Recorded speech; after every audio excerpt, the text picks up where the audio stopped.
Welcome to Making Sense of the Madness. We got a great show lined up for you today. We have David Webb, the author of The Great Taking. Then we got Vem Miller. He's going to be talking about Bundy versus the Deep State. You're not going to want to miss it. Buckle up and get ready to make sense of the madness.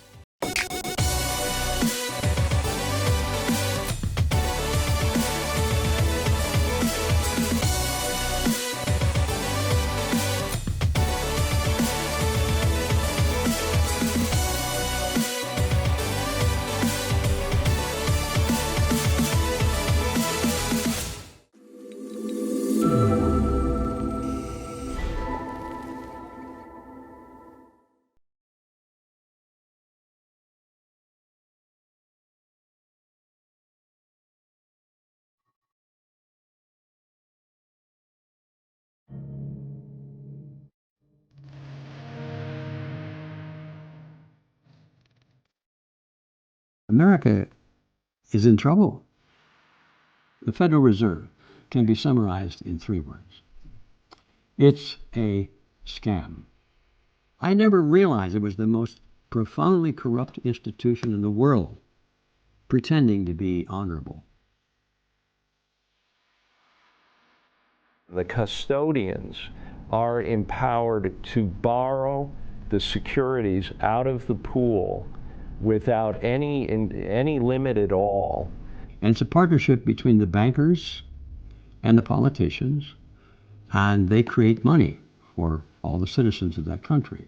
The secured creditors have absolute assurance that they will keep the client collateral in the event of insolvency.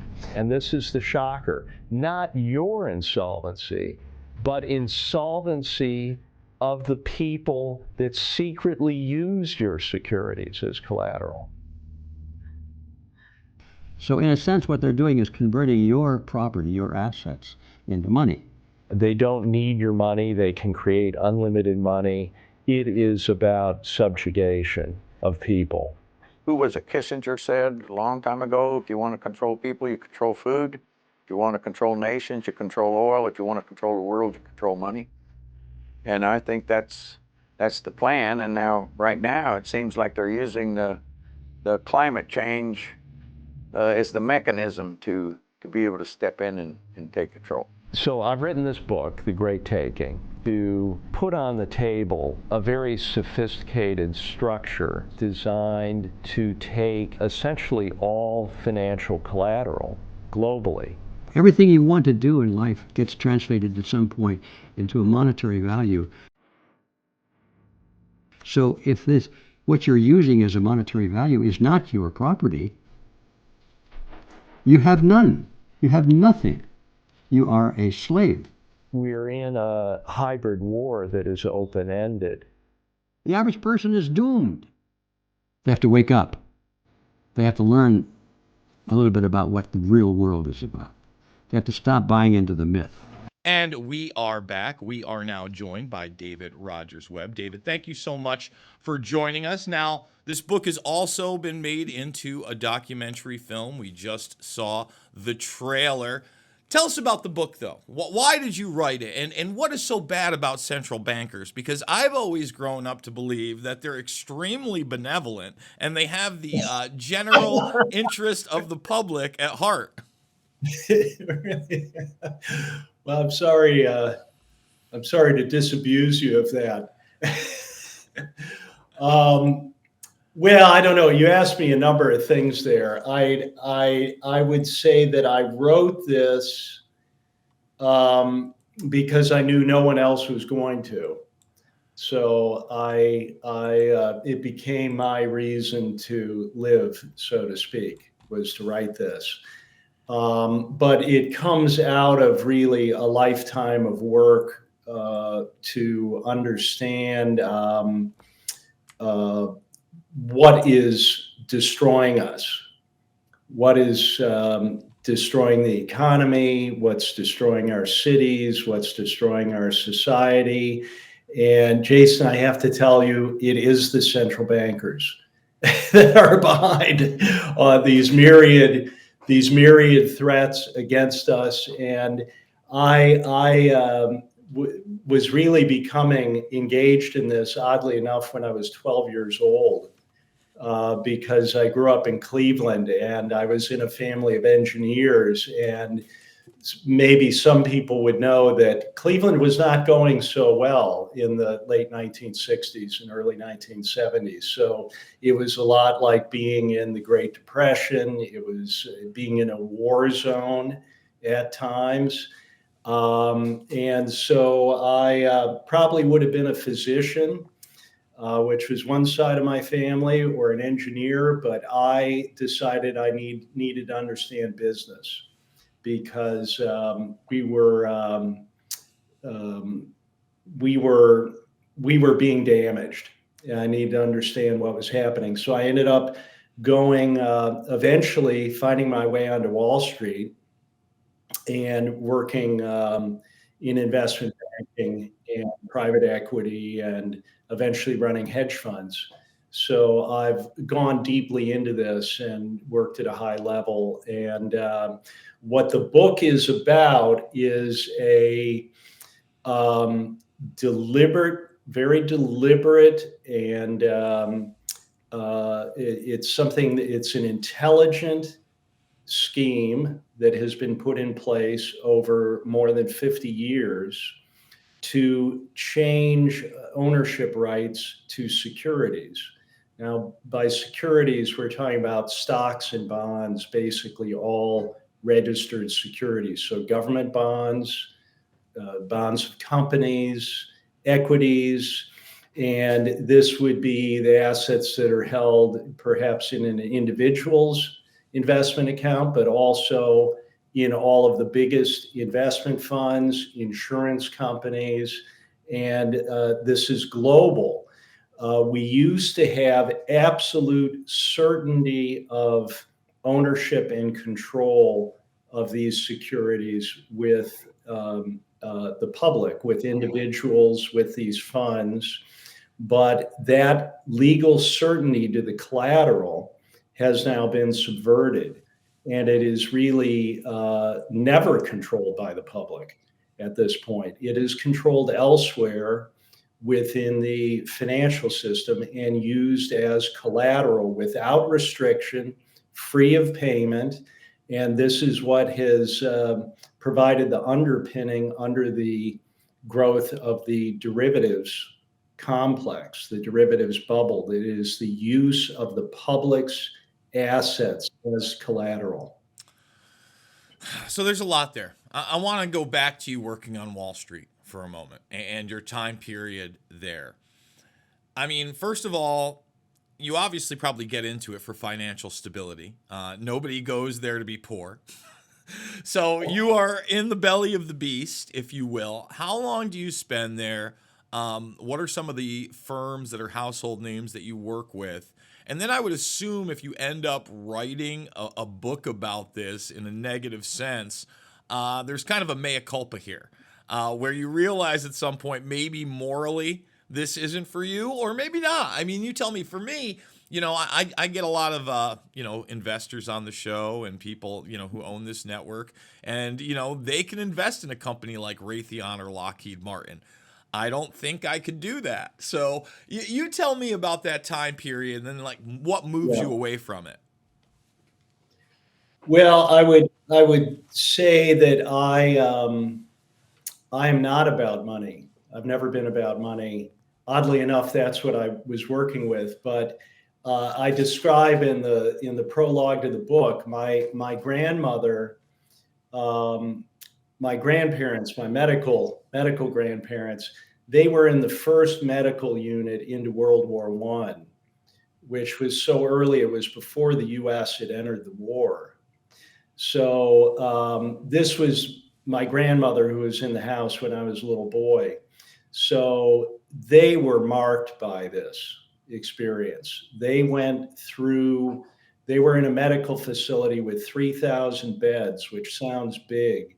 But if you know the scale of these battles in World War I, they had more casualties than that every day. They were just overwhelmed with, the wounded and the dying. And my grandmother, she sat by my bedside every night, and somehow she imparted to me that um, your work is about more than making money.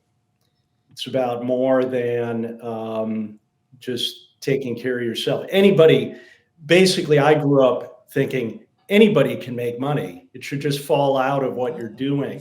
Your life and your work should be about something more than that. And so I went into Wall Street to understand what was happening.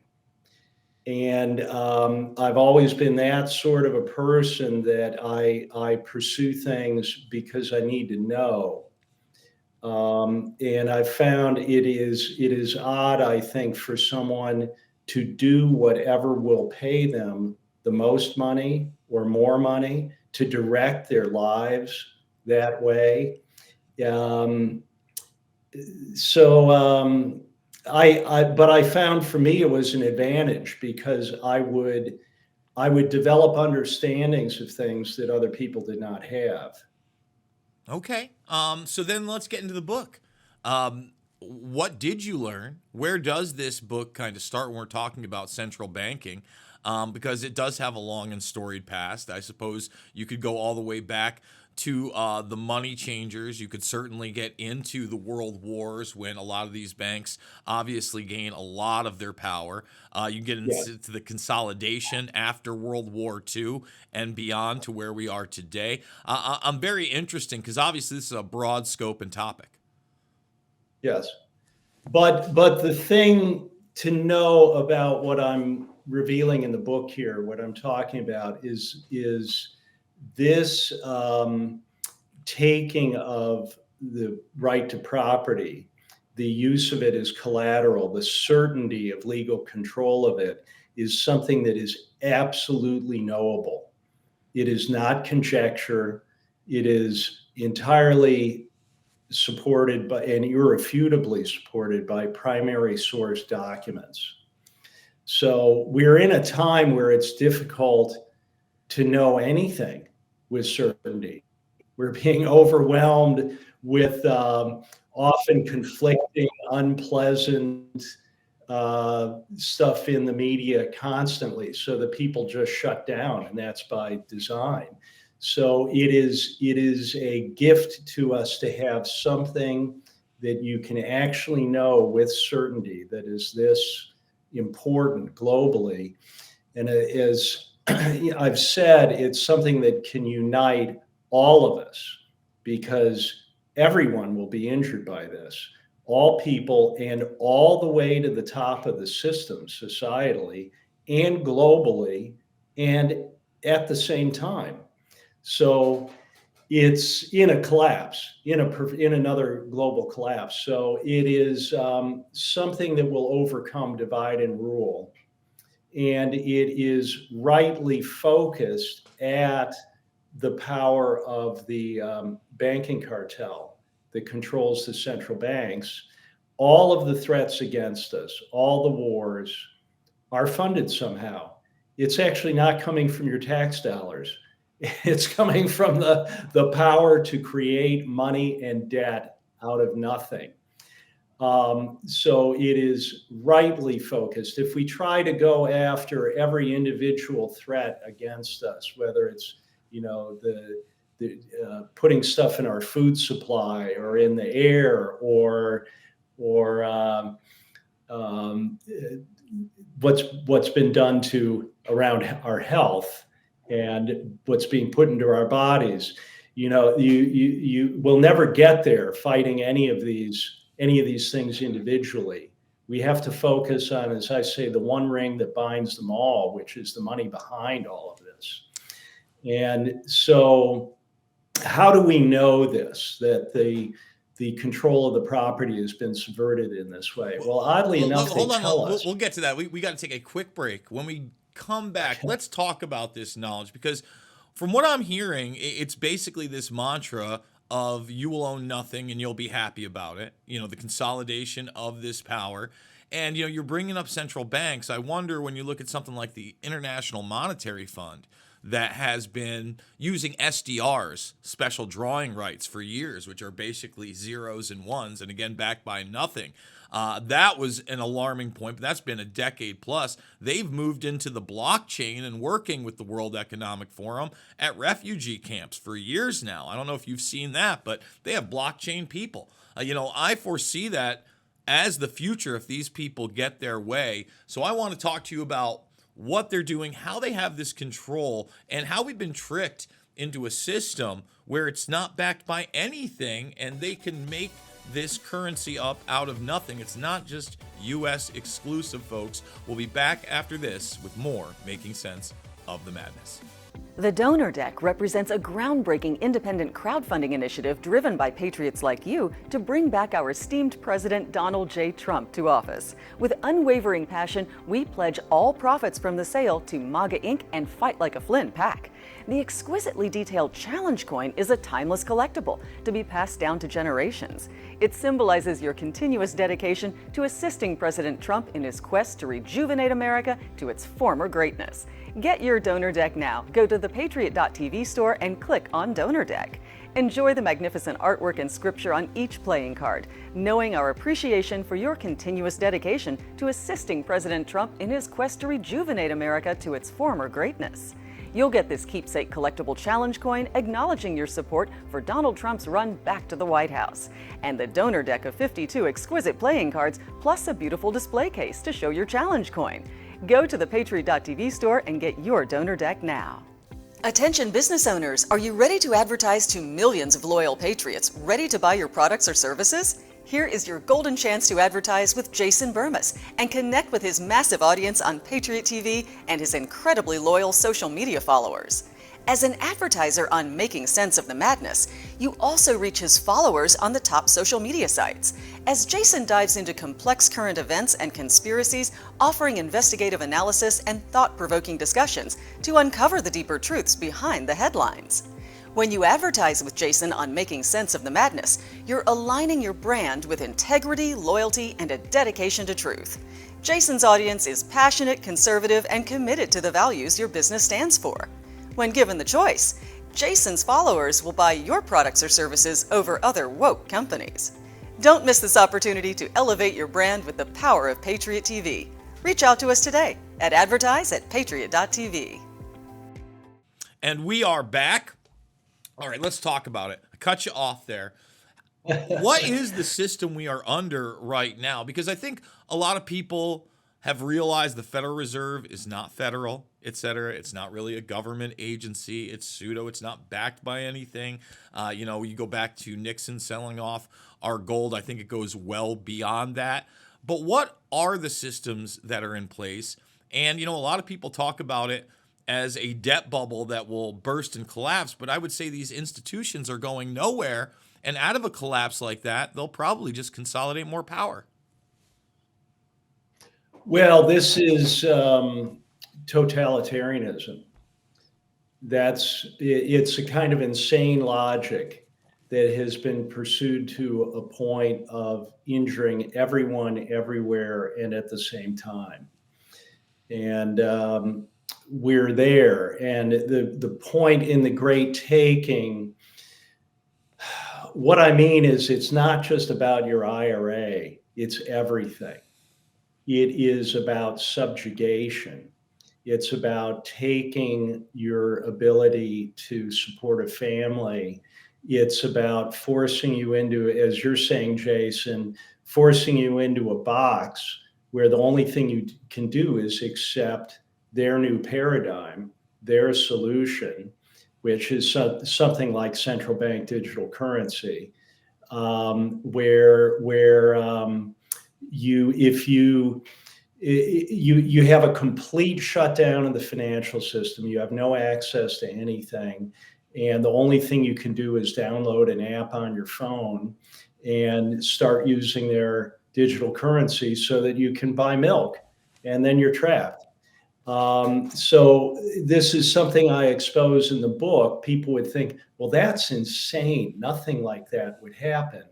And I expose that that is exactly what happened in 1933. This is exactly what happened with the creation of the Federal Reserve. So can I expand on that a little bit? Okay, Ed Griffin, who is now a friend and a great man, G. Edward Griffin, who wrote Creature from Jekyll Island. One of my He, favorites in my documentary films, known G. Edward Griffin, God, almost 20 years at this point. Please continue. yeah, so he has studied all the memoirs of the people that were involved in the meeting that planned the Federal Reserve, and they're on Jekyll Island, and this was in 1910. This was following a financial collapse, panic in 1907 that created the kind of emergency for creating the Federal Reserve. But their objective, the reason they were working at this, was that the financial system in the US was doing just fine. It was doing so well that it had no need of the banking cartel, the European banking cartel. So there were the tremendous growth in banking. This was the free banking period where banks could succeed and go out of business. And that was fine. Individual banks could fail, but it wasn't a monolith. You had autonomy. So the growth in banking was in banks outside their control, mainly in the West and the South. And also US industry was self-financing because the cash flows were so strong. So what did they do? They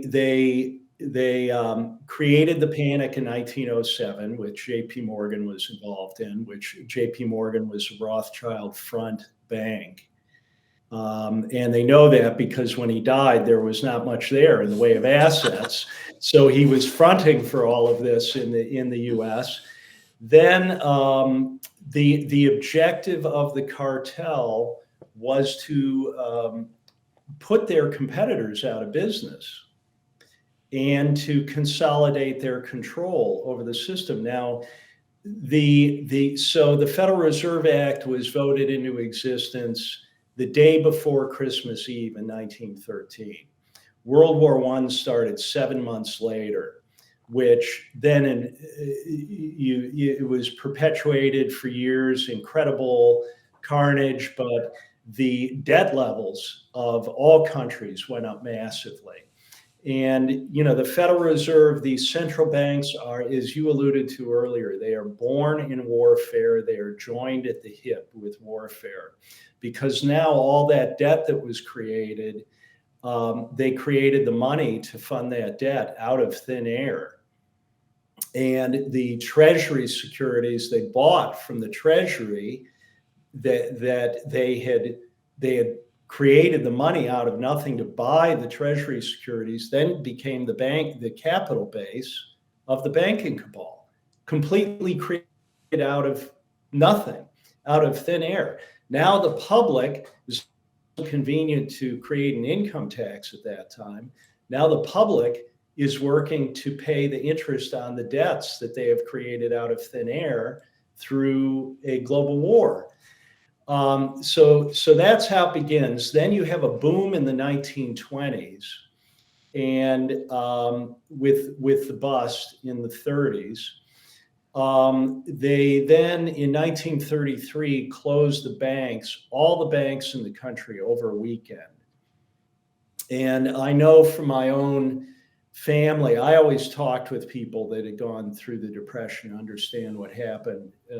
And my aunt, she said, I asked her, what was it like? What happened? And she said, well, suddenly no one had any money. And even wealthy families didn't have any money, and they couldn't afford to send their children back to school. And I had difficulty wrapping my brain around that. How could that happen? But it happened because when all the banks were closed, 9,000 banks never reopened. The only banks that reopened were in the Federal Reserve system. And back then, by the way, 9,000 banks wouldn't even sound like that much today. But obviously, 85, 90 years ago, that was a big deal. Well, it's still a big number. Well, it would, but I mean, we're seeing what? I think we've had at least several hundred, if not 1,000 banks closed this year, and we've had this trickle effect for the last several years where it doesn't seem as alarming. Don't get me wrong, it's on my radar, but at the same time, the thing is, it was done comprehensively over a weekend. So people lost all their money in the banks, but their debts were not expunged. Their debts were not canceled. Their debts were consolidated into the Federal Reserve System and enforced. So this is how even wealthy people were crushed, because they lost their liquid funds, but their debts were not canceled. And then you had, I went down to the Cleveland Public Library when I was beginning to study this. And if you go through the dusty chart books, you see that every commodity bottomed at a hard price low of the prior 60 years. So they get to buy everything up for pennies on the dollar on top of it. Well, there's that, but mainly people cannot sell things to pay off their debts because the value of everything falls, but their debts don't fall in value. So deflation puts the entire society into a debt trap. Now, on top of that, in Cleveland, they built the Federal Reserve Bank building was completed in 1923. They closed all the banks 10 years later, like clockwork, 10-year plan. So the bank vault built in 1923, it is still the biggest bank vault in the world, with the biggest door on a bank vault in the world. Why did they need a bank vault that big? Well, in 1933, they made it illegal for the public to hold gold. And they confiscated that gold. Listen, we have run out of time, unfortunately. That's a hey, that's a good point to leave it. Folks, you want to know more? We got a book, we got a documentary film. David, let everybody know where they can check this out and find out more, because it seems like this is, a good companion piece to something like The Creature from Jekyll Island. And by the way, that thing is like this. That's a phone book, folks. Some people can't get through it. Go ahead, David. Well, this book, go to thegreattaking.com, and there's a free PDF download of the book. And it's very readable. The core of the book is 100 pages. So anybody can read it in 2 or 3 hours. And then there are links to the documentary, but you can find that on YouTube or Rumble. All right. David, thank you so much for joining us, folks. We're going to take a break. We're going to come back. We've got Vem Miller, more making sense of the madness after this. Former National Security Advisor Lieutenant General Michael Flynn pleaded guilty today to lying to the FBI. He was one of the most respected generals in the military. Every American needs this historical DVD keepsake. Flynn delivered the truth, whatever the cost. Hand signed by General Michael Flynn. Order now at the Patriot TV store. Use promo code PTV at checkout to get special savings. The Patriot TV store, a secure, hassle-free shopping experience. The world is about to shift. Banks are going cashless globally with the emergence of central bank digital currency, which will bring with it programmable money and the ability to turn on or off your purchasing power based on your digital social profile. It's like the equivalent of spyware in your bank account. You need to get out of the system with the world's safest and most precious assets, silver and gold. Call Kirk Elliott Precious Metals at 720-605-3900. That's 720-605-3900. We get the news. Mike Little is in the hospital. He's dying. What do you mean Mike Little is dying? We think he got poisoned. His whole body's swollen, arms swollen. He's having a hard time breathing. Incidentally, Mike Little is the guy that was about to drop a lawsuit against what some would call deep state elements within our government. A lawsuit that exposes the entirety of Las Vegas was built on fraud. The America Happens Network presents This is A Declaration of War, a documentary series where every episode we capture a story about the forces of tyranny declaring war on we the people. And we show what these civilians did in fighting this tyranny back. In this episode, Bundy versus Deep State. A confrontation in Nevada this morning threatens to become a modern-day range war. The government is taking away a rancher's herd, and tensions are running quite high. Terry Okita is in Bunkerville, Nevada. That's about 80 miles northeast of Las Vegas. The Bundys made worldwide news after the U.S. government and multiple U.S. agencies descended upon their ranch in 2014, demanding that they get off the land which they claimed was owned by the U.S. government. BLM joined forces with 4 other federal agencies to enforce their unlawful trespass and destroy our ranch. They set up a massive military-like compound on the range with 200 hired guns, mercenaries. They surrounded our ranch and put it under siege. They began to brutally round up our cattle with helicopters, running them to death, shooting them from the air, and leaving the newborn cows out on the range to thirst to death or to be eaten by coyotes. The dead cattle were dumped into mass graves dug by federal backhoes. If you listen to the mainstream news media, they represent the Bundys as deadbeat ranchers, tax evaders, domestic terrorists. A law-breaking rancher named Cliven Bundy, and it has literally put the Bureau of Land Management in the crosshairs of sniper rifles. They had snipers out at Bunkerville pointing sniper rifles at these people, and then when they got called on it, they said, "Oh, we don't have any snipers. We have marksmen." Isn't it like saying she's not a prostitute, she's just a woman of negotiable affection?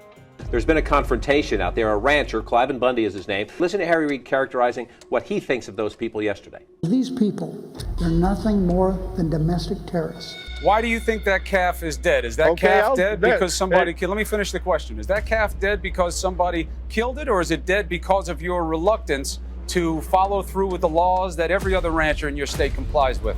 The Bundy Ranch incident happened in 2014, way before the 2020 election, way before COVID-19, way before January 6th, the lawfare against Trump, and the border invasion.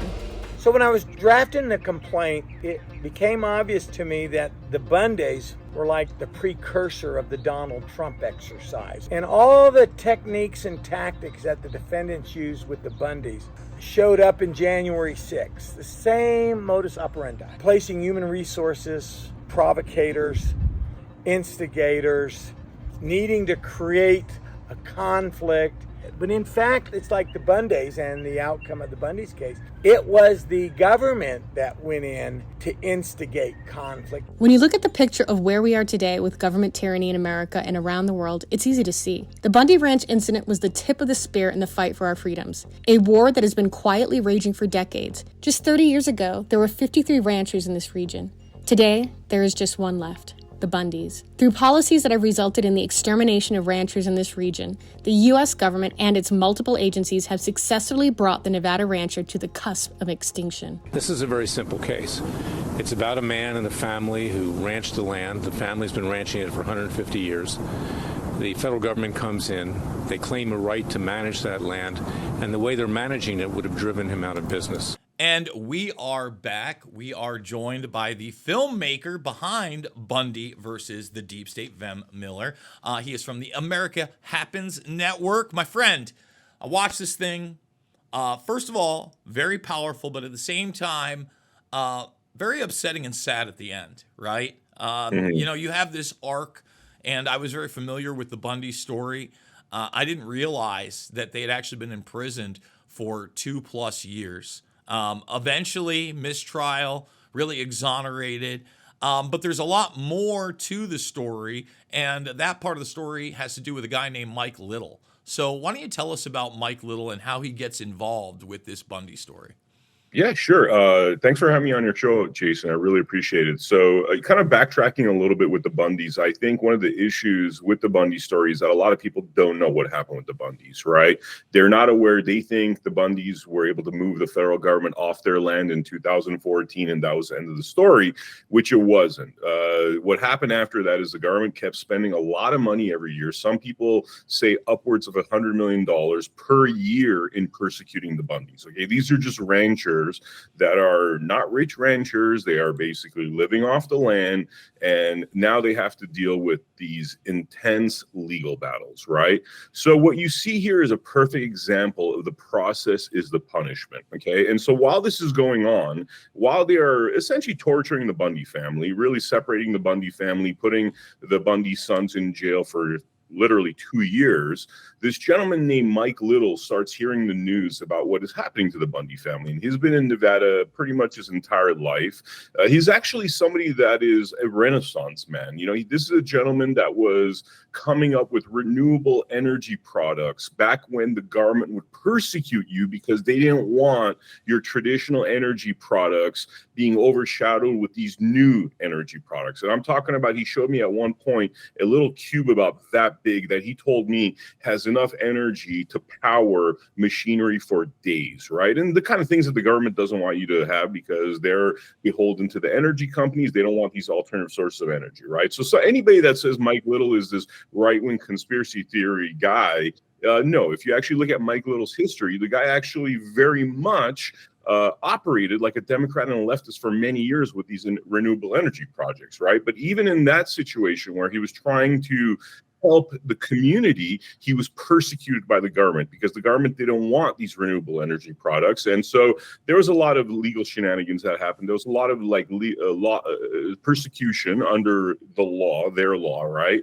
And so that's how Mike Little really came to be, is this almost like a rebel against the system. And so then he starts seeing what's happening with the Bundy family being put in jail. This is around 2016, 2017. He starts to do some research and discovers that this land that the federal government is saying that they own, and hence they're persecuting the Bundys because they're saying, hey, you guys are on our land, you need to get off our land.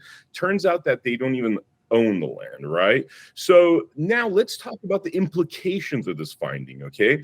Now, if you look at Clark County, Nevada, it's literally, I'd say, the most expensive land in the United States because of the outrageous amounts of hotels, casinos, all that stuff that's been placed there, right? Now, imagine all that stuff was sold by the federal government unlawfully. Could you imagine the billions and trillions of dollars worth of damages, right?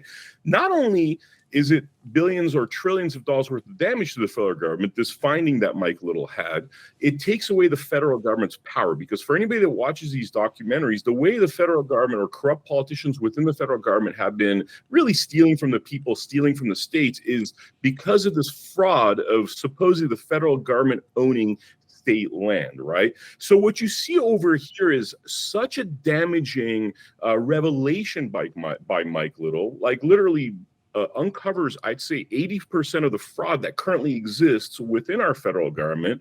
And then lo and behold, just as Mike Little is about to file this case, and I'm talking about 2-3 days before, he falls deathly ill. And within 6 weeks, he melts away and dies within 6 weeks. And they don't even know his diagnosis. So for anybody out there, definitely check out AmericaHappens.com. This is a documentary that's at the top of the page. It's really hard for me to explain the whole thing because this is like jam-packed 40 minutes of, I think, content that we haven't seen before in terms of somebody literally dying in front of us and the cause that he dies for. So I recommend everybody checks it out whenever you have a second. And the thing is, when you look at this guy and you go over in the film, this is an athlete. This is somebody, you know, who was in really good shape for being an older gentleman throughout this entire documentary. You show a rather lively exchange between him and an NPR journalist at one point in the film as well. And to see him just totally and completely degrade into nothing and die in fashion, and really you even get the doctors on camera admitting that they don't have a diagnosis. And obviously you posit the possibility of him being poisoned and ask about testing for radiation, of which he admits ignorance and says that, you know, he doesn't even know where they would do the testing for that. So that's never done. And then, you know, I don't want to give a spoiler here, but on top of the COVID diagnosis, even at this point, protocols haven't changed, folks. You know, we're still under the COVID-19 84 nightmare. That's the last thing you want to be in a hospital for, because they still have, you know, every incentive to put you on a ventilator and not give you the proper treatment. I mean, this occurrence that happened in terms of us trying to save Mike Little's life, right, was very much a snapshot of how I think polarized we are. We're living in two separate realities, okay? In the documentary, you have me, Mike Little, actually, and this gentleman named Ross fighting with the hospital, trying to make sure that they don't go down the traditional route, right? Why were we so concerned about that? Because on the America Happens Network, I've done 250 interviews on just the Blood Money podcast alone. Out of those 250 interviews, at least 30 to 40 of them are either with frontline doctors or whistleblowers in terms of the medical field, right? We've done a lot of interviews that talk about the hospital killing field. Okay, and what the hospital killing fields are is you show up at the hospital with something wrong with you, and then the protocols ultimately kill you, like putting you on a ventilator. So the story about people being put on ventilators and then perishing within days was one that I'd heard over and over again from attorneys like Thomas Renz, who I've interviewed at least 5 or 6 times, Dr. Peter McCullough, people like Karen Kingston. I mean, we've pretty much interviewed everybody in the freedom world in terms of the medical freedom world, right? And what we kept constantly hearing is that ventilators kill. And then they put Mike Little on these ventilators. And Ross and I are sitting there, and Mike Little in the documentary, you hear, gives rights for Ross to be involved in his medical decisions. But then they boot us out. And we're literally saying, I mean, these are text messages. I'm like, you are effing going to kill Mike Little if you allow this protocol. That I know doctors that we could save Mike Little, or at least not go down the road, which we know 99.9 out of 100 leads to death. But that's the road that they went down. And what you see in this is this extremely polarized world. Like, we live in two separate realities, and it's very clear what's going on there. And I guess the moral of this story is all these blind people need to come to our reality, because our reality is the real reality. Like, we knew Mike Little was going to be killed in the hospital. We knew this was part of the hospital killing fields. I mean, you don't predict this stuff before a guy dies unless you know what you're talking about. And I guess that's what you see in this documentary, that they did the worst decisions on Mike Little. They took these leftist concepts, like literally CNN style ideas that we know leads to death and destruction. And, that was how Mike Little perished, unfortunately. We're going to take a quick break. This is labeled as part 1.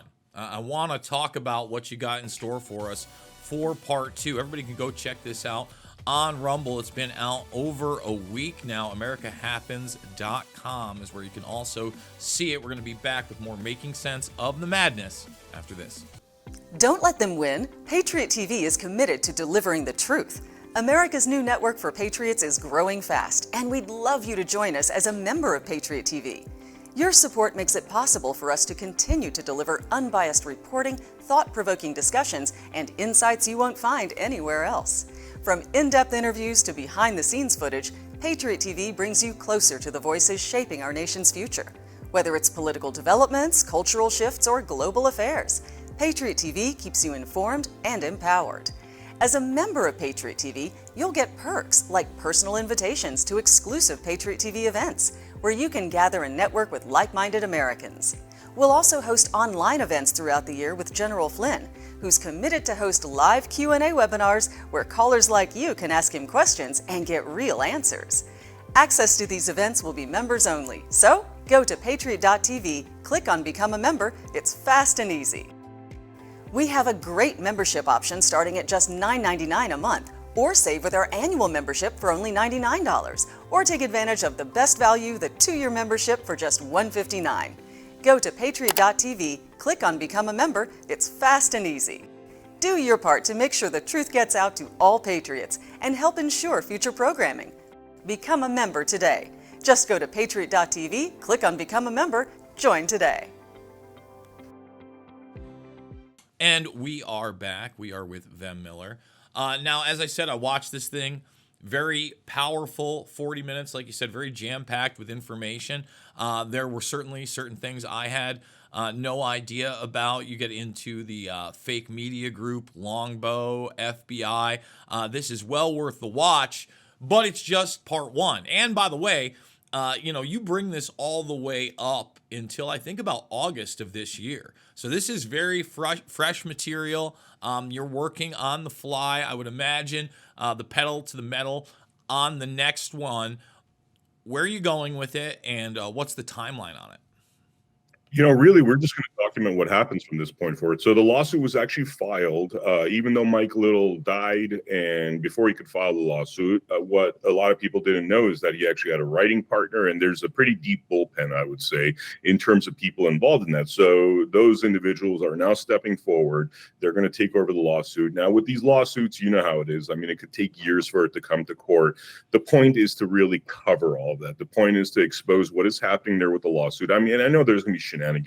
Our prediction is that this lawsuit goes into the lower courts, and they'll probably try to dismiss it for standing or whatever nonsense, and then it would have to then go to the Supreme Court. Our vision is that this really goes to the Supreme Court, and that's where it's properly adjudicated upon, because the lower courts, we believe, are going to try to punt it because the problem is too big. I mean, imagine being the judge that says that, hey, federal government, you just lost trillions of dollars, and maybe your Federal Reserve might collapse because you have this huge fraud of 20% of Nevada, which includes Clark County, which includes all the hotels, which means all those hotel owners, the landowners, the house owners, they're a part of long-arm fraud, which now means that the federal government, aka Federal Reserve, owe these people ungodly amounts of money. So that's what we're going to cover. We're going to go for the long haul and see what happens and really show what's going on, even if it goes bad and they're going to do corrupt stuff like, with these election lawsuits where they say there's no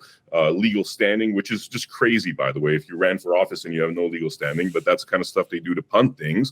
We're expecting all of it. And the reason why this is different is because this is kind of like a two-pronged battle, right? Usually you file a lawsuit and you hope they do the right thing, and a lot of time they don't do the right thing, and then you have all these leftists saying, oh, you lost your lawsuit when your lawsuit wasn't even admitted into court, right?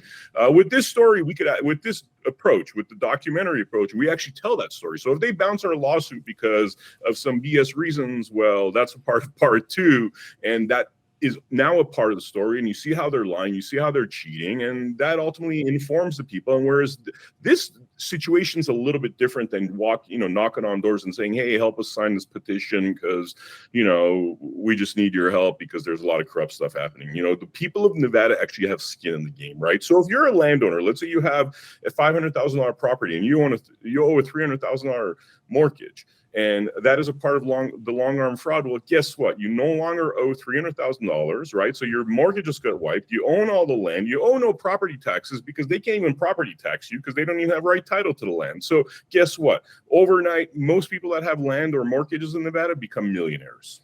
Right. And whenever I mention that, some people say, well, that is kind of like a financial incentive. You're really, you're kind of giving people, you're dangling a carrot and stuff. Unfortunately, like the human spirit is one where if you have money at stake, people are going to be a lot more active. That's why we're really excited about this, because we know people are going to step forward because of their own selfishness, I hate to say, but it's ultimately good for the rest of the country, because this potentially stops the fraud of the federal government, returns power back to the states, which, by the way, Governor DeSantis is talking about Florida taking over the investigation of Trump's assassination attempt. That's the kind of thing that needs to happen. States need to take their power back because this federal government's wholly corrupt. Anybody that watches this documentary will see how the mechanisms of the corruption work. And the only way to stop that is to literally stop it, and return power to states and the people.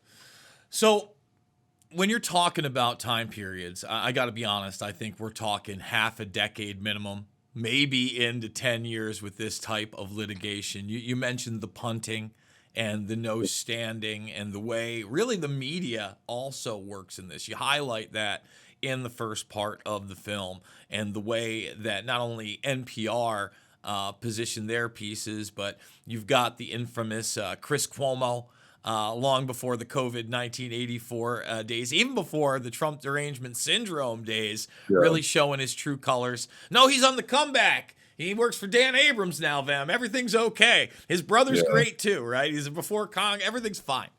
So I would say that, number one, I just got to be honest, I don't like to sound black-pilled on these things, but a win would be more than a miracle, especially in today's corrupt system. But at the same time, I'm not against trying. When we see these things, I don't know if you've caught Thomas Massey recently talking about the SAVE Act and the political theater. But I think that he encapsulated it the best. And for those that haven't seen that clip, I'm going to be going over it on another show with Zach Payne. But he breaks down, look, this all sounds good. And yeah, we're going to vote on this. And I'm going to make every vote, a Democrat vote, that they want illegals to vote in this election. He goes, but at the end of the day, we know it's going nowhere. It's going to be stripped out of the bill. We should have had 12 bills before this for the budget instead of this omnibus bill that nobody reads, that everybody compromises on, and everybody postures on. And that's one of the reasons I like Massey, because he gives a refreshing reality take. But there really are only a handful of those politicians that even dare speak out against this system. And you just mentioned a second assassination attempt on Trump. Again, let's talk about the media.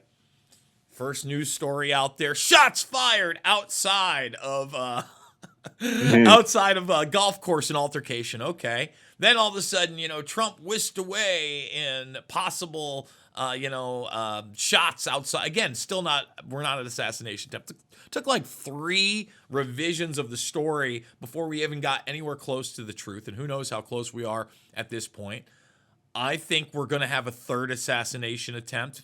Whether it's before the election or after, I don't know that it's going to not be successful. And we're all dancing around this like, oh, it's Patty. And you've got the other crew out there that think everything's a joke and everything's fake. Hey, guys, they tried to kill him on TV. That didn't work. Now they'll settle for just killing him. They just tried to do that. Now we're in plane crash territory. Now we're in car bomb territory. Now we're in, all of a sudden, his daughter's plane crashes territory. We're in a really weird place, Vem. Yeah. It's a really ugly place, and I don't see this going anywhere good in the near future. I think it's going to be absolute chaos. I think they're going to try to do everything evil and sinister. And again, I don't want to keep pushing the documentary, but you learn in this documentary why this is happening. It's all because of fraud. It's all about them enriching themselves. It's all about them robbing we the people.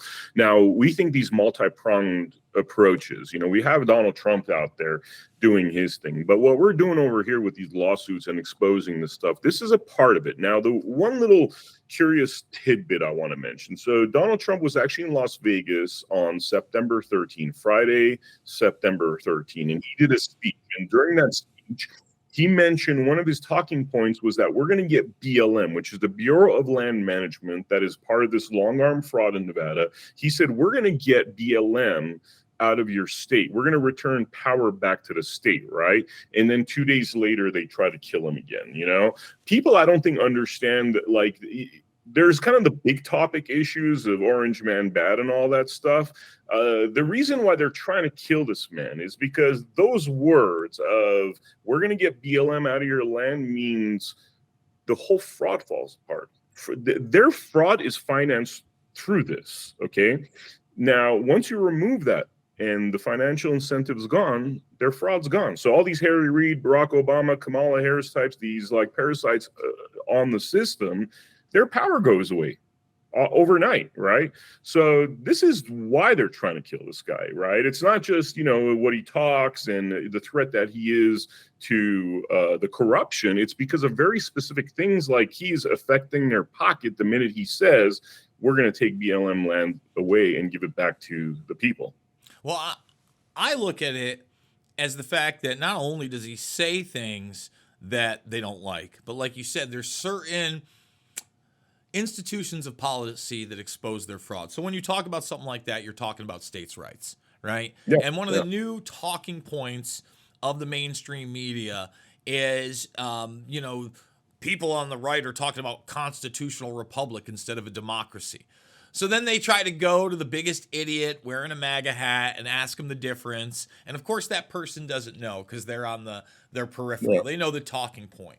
But when you start getting into subjects like this, and you say, well, a constitutional republic is outside of just the majority vote, and it is a system. I mean, if you look at, for instance, our Constitution and Bill of Rights that you're trying to eviscerate, it's not a majority vote. It's 2/3 and then 3/4 after that.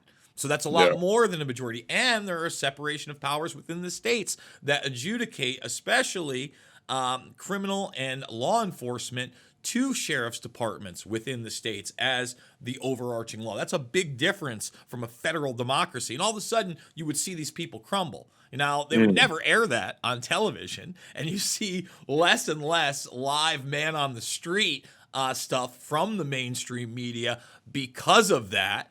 And that's an issue with Trump. Look, I think, Trump has a lot of problems, but if you just look on the peripheral of just the base policies of what he says, that should show people how much of a threat to the system this guy is, and he's not even that radical. Right? Yeah. I mean, can you imagine an actual radical? Let's step it up a notch. Let's get to a Rand Paul. He's far from perfect, but he's twice Trump. Man, I don't think that he'd make it to the first debate stage before they blew his head off. But at the same time, I have to have hope, especially with what we've seen, that good and evil do exist. I'm not saying it's been providence. I don't tell people what to believe.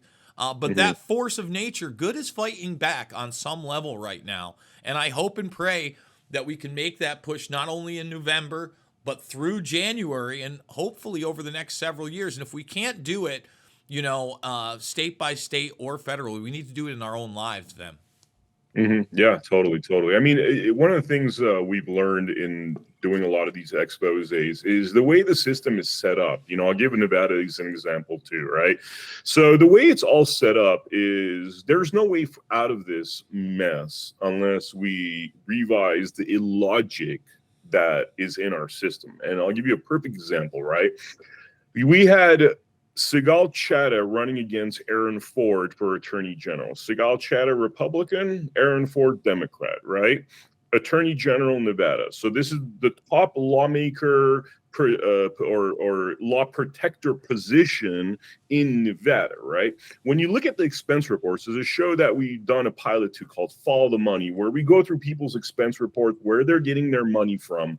And what you realize is Sigal Chattah, who was a Republican candidate, was getting most of her money in terms of donations from mom and pop donors in Nevada, anywhere between $20 to $100 on average, right?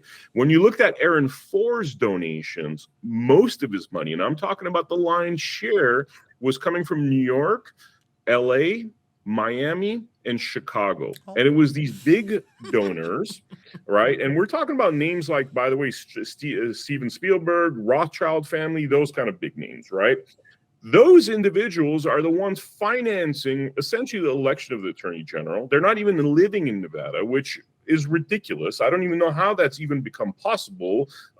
Firstly, you have the big money issue, which is a big issue because that takes away power from we the people. Unfortunately, we have a system where, and look, hey, Roger Stone, I'm looking at you.